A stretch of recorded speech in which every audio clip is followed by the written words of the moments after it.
Hello everyone, welcome back. Today I want to talk to you guys about the future of HEMA.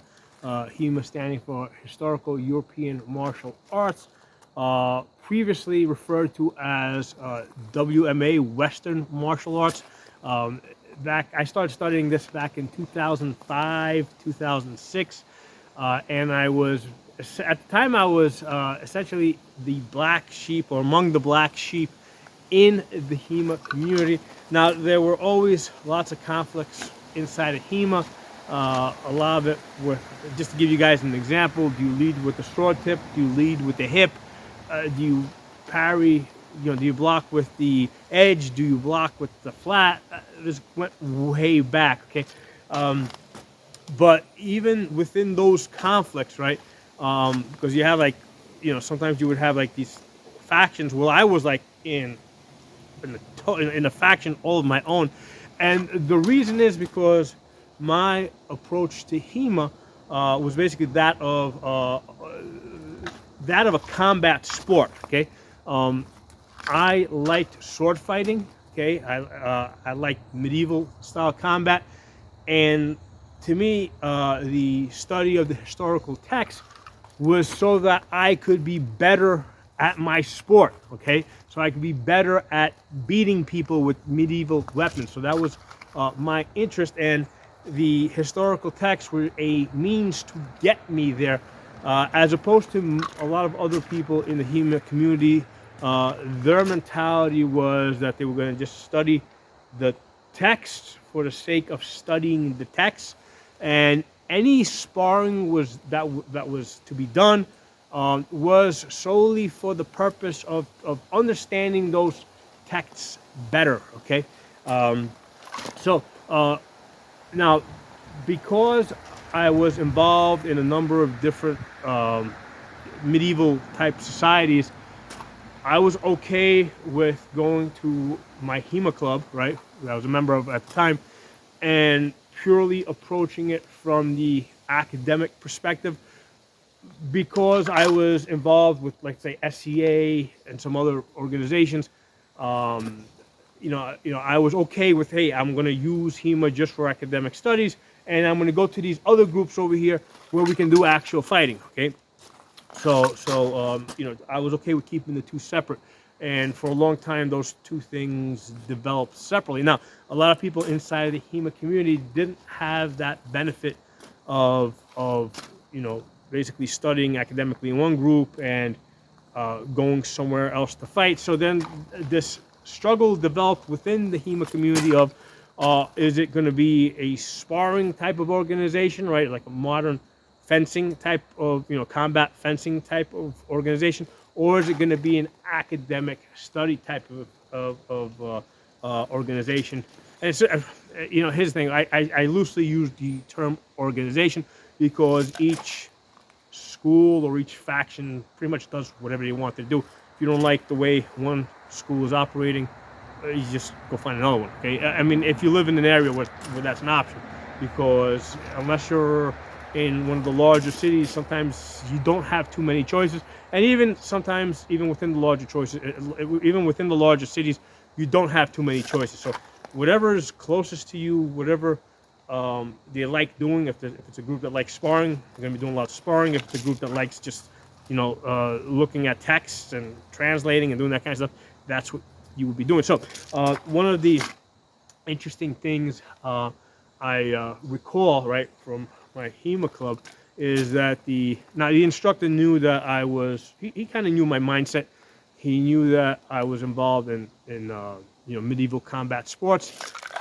And a couple of times we had these discussions. Again, at the time he was mostly interested in theoretical understanding. He felt that my participation in combat sports was kind of working against it, especially since I believed that the combat sports, were also, had that naturally had a basis in historical fighting. Okay, and the reason why I say that is because obviously a lot of the techniques that were used in these combat sports they didn't originate out of the text.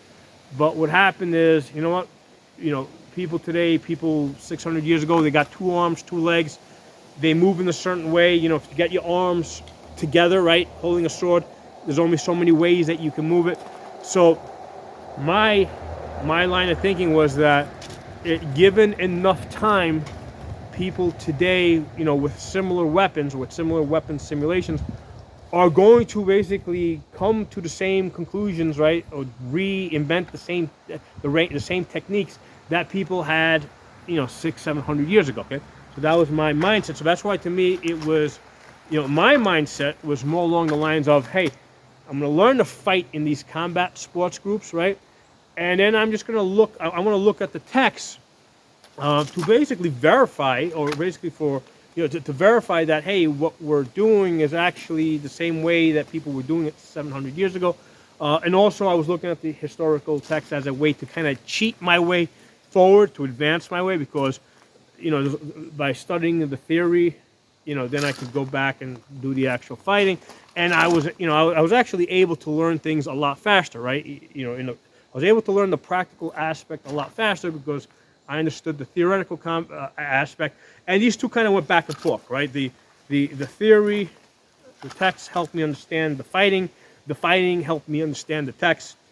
Okay, but anyway, the point of this video is, for a long time there was this debate or struggle with almost like for the soul of HEMA, right? What was HEMA going to become?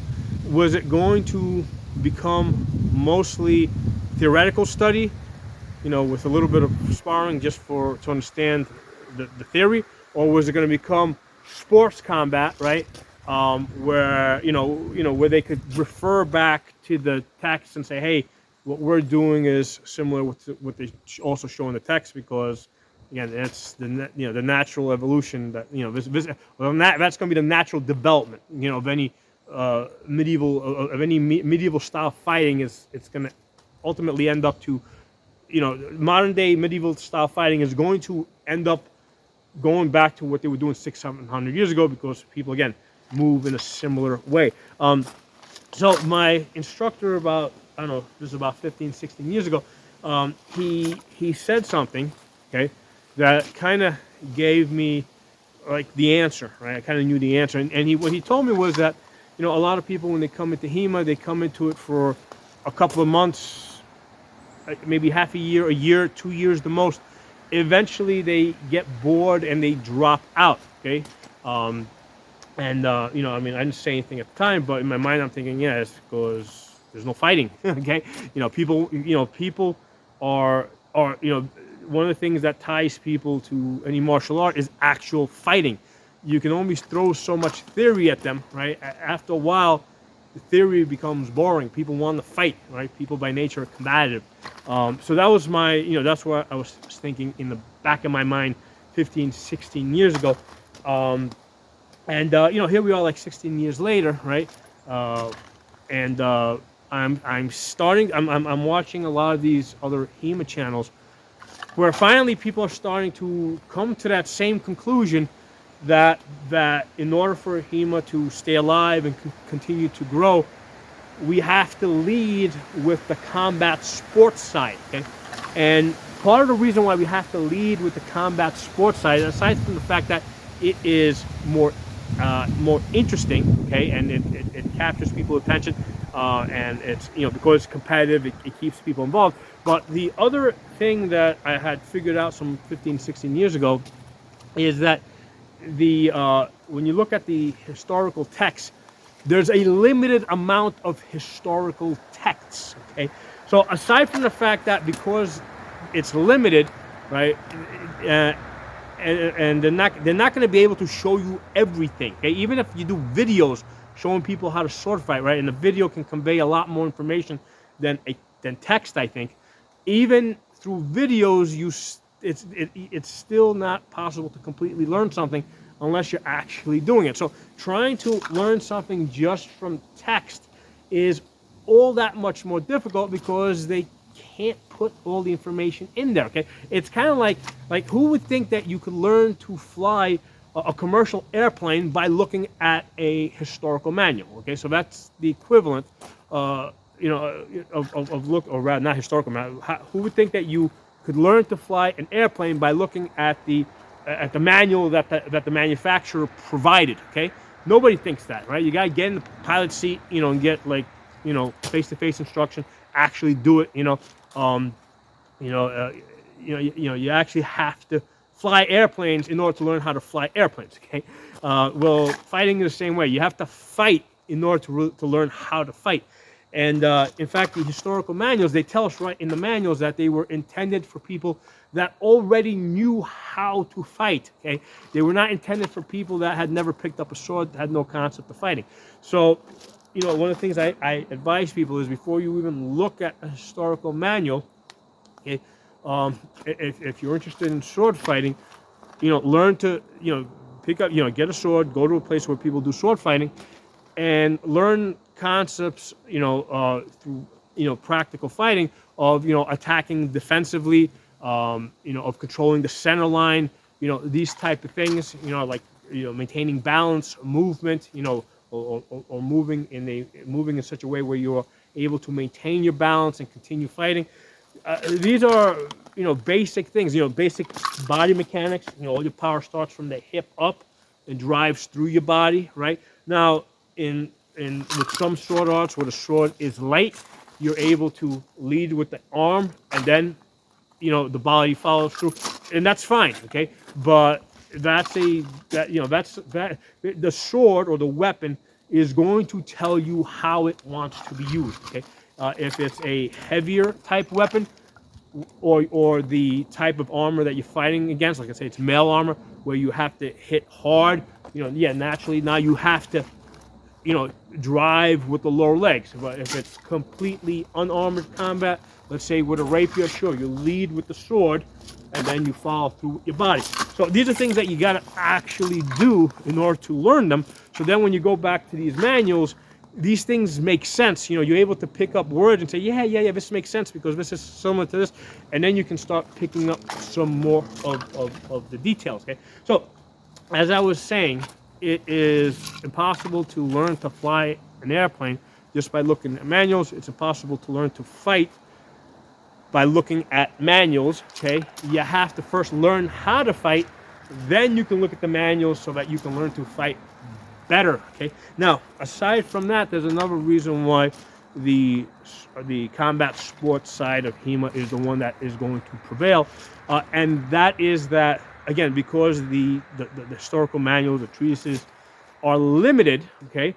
Basically, everything has, all the text that's out there, all the manuals have already been translated several times over, right? People have studied them, so there's a limited amount of information that's in these manuals. There's a limited amount of studying that can be done strictly from the manuals, okay?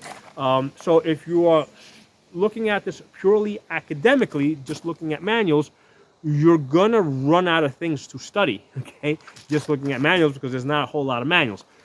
Now, once you go and you do the actual fighting, okay, now you have a lot more stuff to work with, right? So you learn to fight, you get to a certain level, then you go back and you refer back to the manuals, and you say, hey, wait, there's this one little paragraph here, this little section.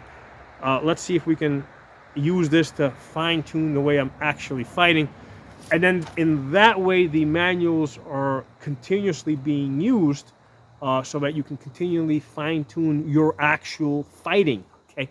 So, and again, the way I recommend people go about studying HEMA is first learn how to fight, do the sparring, and then start learning, one small section at a time out of text, and try to bring that small section into your fighting, into your sparring.